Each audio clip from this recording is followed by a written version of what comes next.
تنگت صدا بیمت کویم مریضت دبا بیمم تکویی دور شنبه تره نویم بم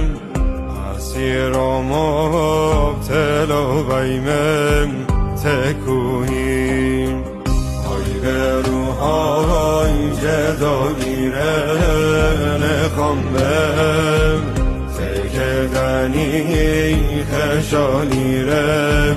نخوام بم های روحای جدا گیره نخوام بم تکدنی خشالیرم نخوام بم